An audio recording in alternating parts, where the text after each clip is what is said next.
ಒಂದು ಕೈಯಲ್ಲಿ ಕಾಫಿ ಮಗ್ ಮತ್ತೊಂದು ಕೈಯಲ್ಲಿ ಸಿಗರೇಟ್ ಹಿಡಿದು ಕುಂತು ಕಾನೂನು ವ್ಯವಸ್ಥೆಯ ಮೇಲೆ ವಿಶ್ವಾಸ ಕುಂದುವಂತೆ ಮಾಡಿದ ದರ್ಶನ್ ಅವರನ್ನ ಇಂದು ಬೆಳ್ಳಂಬೆಳಗ್ಗೆ ಬಿಸಿಲೂರು ಬಳ್ಳಾರಿಗೆ ಕರೆದೊಯ್ಯಲಾಗಿದೆ. ಬೆಂಗಳೂರಿನ ನ್ಯಾಯಾಲಯದಿಂದ ಅನುಮತಿ ಸಿಕ್ಕ ನಂತರ ಇಂದು ಬೆಳಗ್ಗೆ 4:30ಕ್ಕೆ ಸ್ಥಳಾಂತರ ಪ್ರಕ್ರಿಯೆ ಆರಂಭ ಮಾಡಿದ ಪೊಲೀಸರು ಬಿಗಿ ಭದ್ರತೆಯಲ್ಲಿ ದರ್ಶನ್ ಅವರನ್ನ ಬಳ್ಳಾರಿಗೆ ಕರೆದೊಯ್ದಿದ್ದಾರೆ. ಎಸಿಪಿ ಭರತ್ ರೆಡ್ಡಿಯವರ ನೇತೃತ್ವದಲ್ಲಿ ದರ್ಶನ್ ಅವರನ್ನ ಸ್ಥಳಾಂತರ ಮಾಡಲಾಗಿದ್ದು, ಅಭಿಮಾನಿಗಳ ಕಿರಿಕಿರಿಯಿಂದ ತಪ್ಪಿಸಿಕೊಳ್ಳಲು 2 ಸಲ ಮಾರ್ಗವನ್ನ ಬದಲಾಯಿಸಲಾಗಿದೆ ಎನ್ನುವ ಸುದ್ದಿ ಕೂಡ ಇದೆ.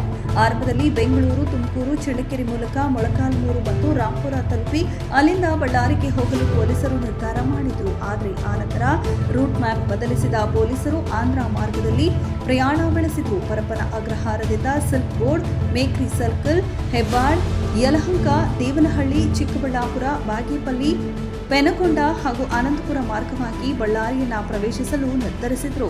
ಇನ್ನು ಪರಪ್ಪನ ಅಗ್ರಹಾರದ ಆಚೆ ಮಾಧ್ಯಮದವರು ಇದ್ದ ಹಿನ್ನೆಲೆ ದರ್ಶನ್ ಪ್ರಯಾಣ ಮಾಡುವ ವಾಹನದ ಸಂಖ್ಯೆ ಗೊತ್ತಾಗಬಹುದು, ಪ್ರಯಾಣದ ಸಮಯದಲ್ಲಿ ಭದ್ರತೆಗೆ ತೊಂದರೆಯಾಗಬಹುದು ಎಂದು ಊಹಿಸಿದ ಪೊಲೀಸರು ದರ್ಶನ್ ಪ್ರಯಾಣ ಮಾಡುವ ವಾಹನವನ್ನೇ ಪದೇ ಪದೇ ಬದಲಿಸಿದ್ದಾರೆ.